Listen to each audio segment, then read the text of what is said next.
Today we're at Jesel. Jesel has been pushing valvetrain limits for decades, and today we're going to show you exactly how.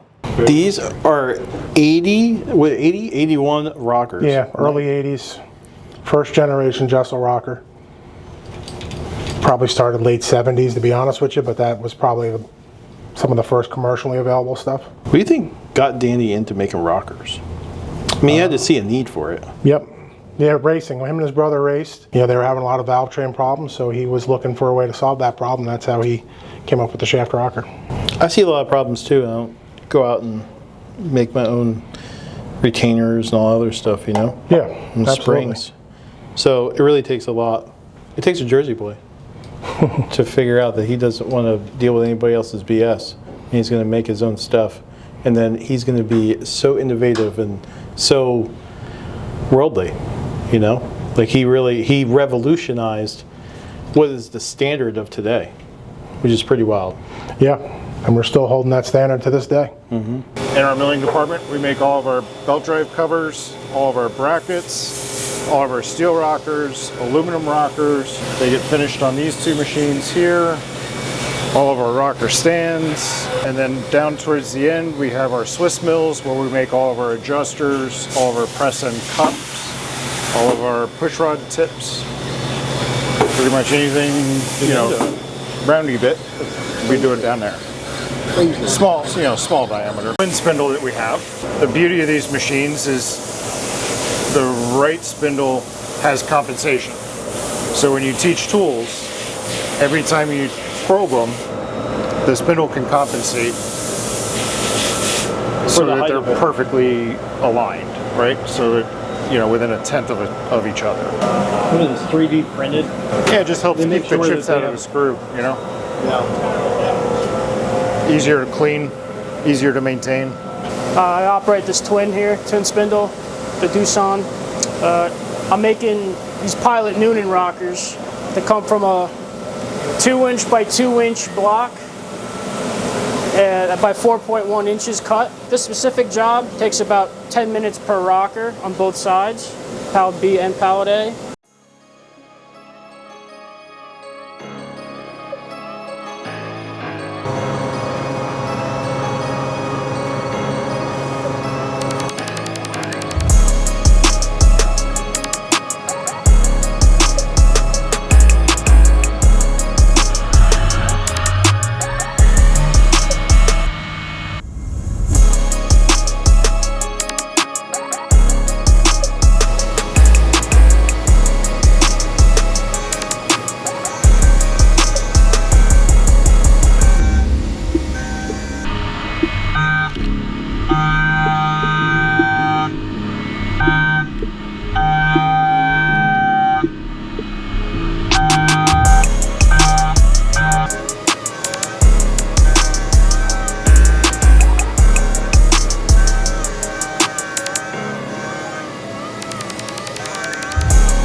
Bob, tell me about these things. These things are gigantic. They're heavy as hell.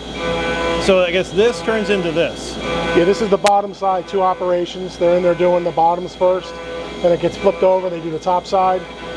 This is for our 4900 Noonan platform, super popular kit. They're in the middle of running, I think, 20 or 25 of these right now for orders. Wow. How big of a piece, like a chunk of aluminum, does it come in? It has to be super heavy. Like that's like pounds. They had to take a lot of weight off of it to get to this. This is pretty light compared to this. And these are all the oil channels? Yeah, this is the oil channel. There's a plate that seals this off. So these will bolt right to the head, or you're saying there's a panel that goes on over it? No, we put a separate panel on the bottom that seals off the oil. Something that we've been doing for years with NASCAR, all the way since the early 2000s. We've been doing the channel oiling. Like, how do you feed it oil? The main feed oil is in the block. It's right here. So it goes through the block, through the deck of the block, through the cylinder head, and meets this, and then it feeds all this, and this goes up through the shaft and stuff. That is wild. So it's feeding the oil from these passages here, and then it comes through this hole right here to the shaft and feeds the rocker's oil right from that shaft. That is very ingenious. And this is how it starts. So it starts from here, goes into the machine, and then the CNC machine, and they cut all this away. So it turns into this right here, and then you get your final product here, all cut up. So it goes from this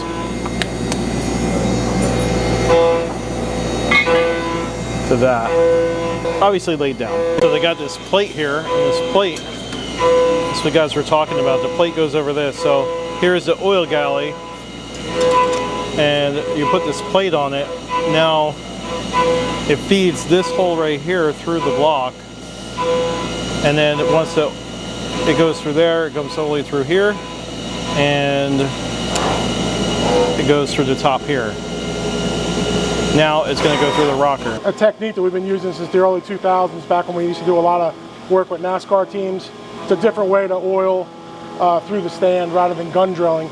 Not all stands are able to be gun drilled, this being one of those examples. So we do the plate oiling system like this. Works out really well. You know, this is a super popular kit right now. The Noonan 400s are setting all kinds of records out there, and a lot of them have our rockers on them. There's a 60 thousandths hole out of that rocker stand we were talking about, and what they do is it's going to feed oil through this hole right here.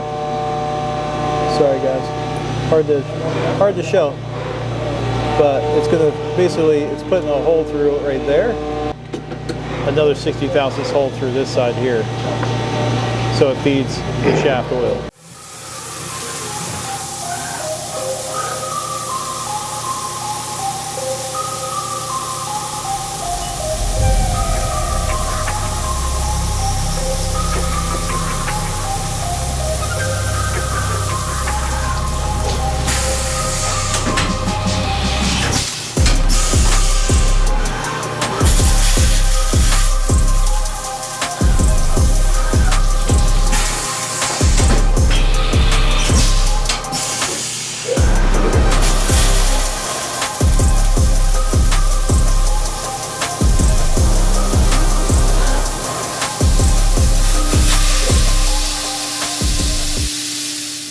Hi, my name's Anthony. I'm the operator of the robot and grinder setup that we have going here. This machine, our Bosseron BT150 IR, this was custom made for Jesel and for what we do and our grinding operation that we have going here.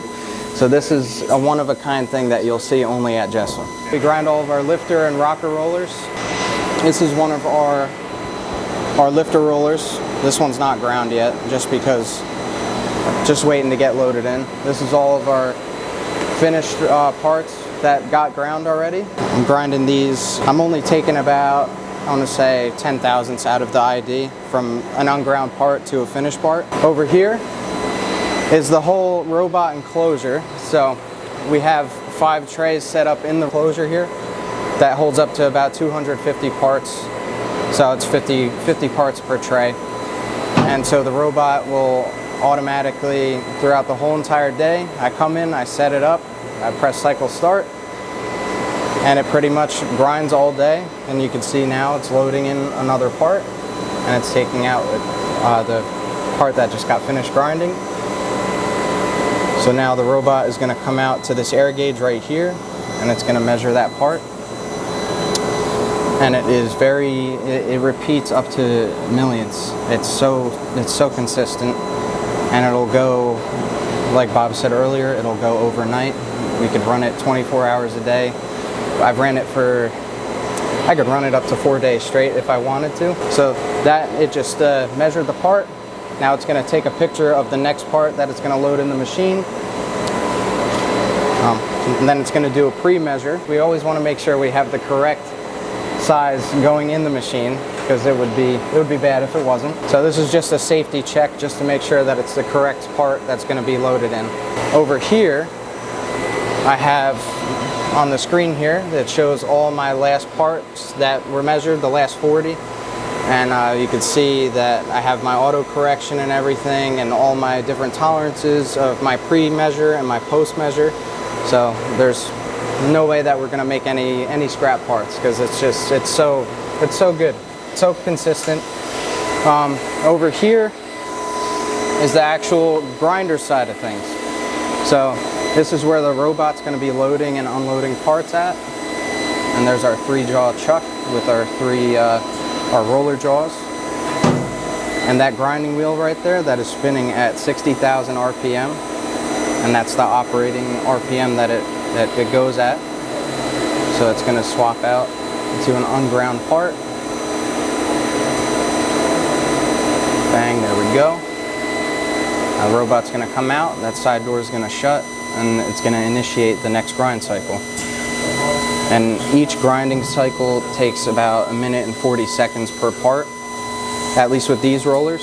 With our lifter rollers, it's about 45 seconds per part, because I'm only taking about half of the material that I am with these.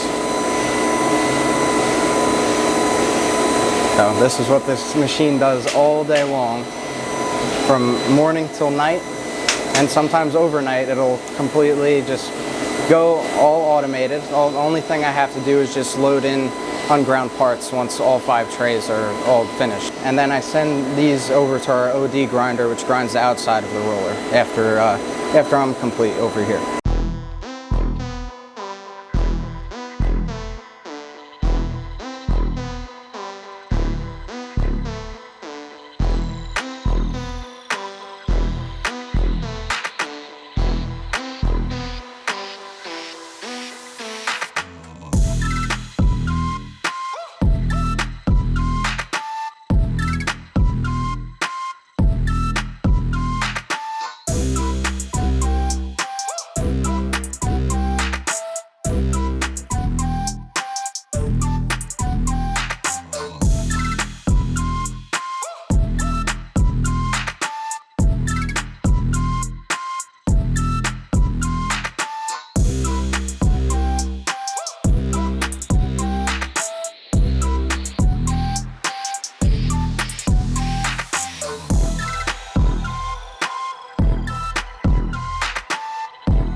So here we have a set of aluminum Pro rockers. They're Frankenstein F710 heads. Partially assembled, we've already seated the bearing, the cup adjuster. We're going to go ahead and put a nose roller in it. Check to make sure there are no imperfections in the roller. Slide that into place. Pre-greased pin goes in. We're going to move to the press. We're going to press this pin in. Pin goes in under high pressure. check for function. We're going to put a rivet clip on this pin to make sure that it does not come loose. Everything works good there. We're going to take a shaft. We already have a true arc on the one side.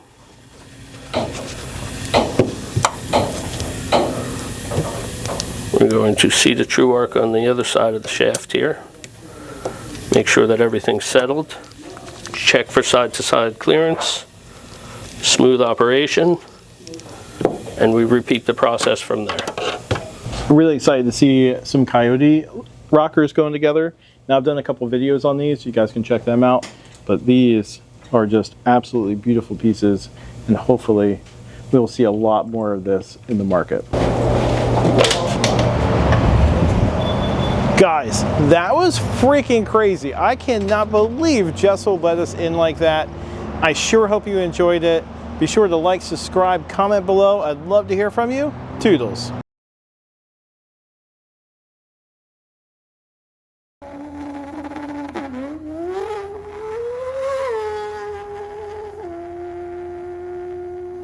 HeadGames!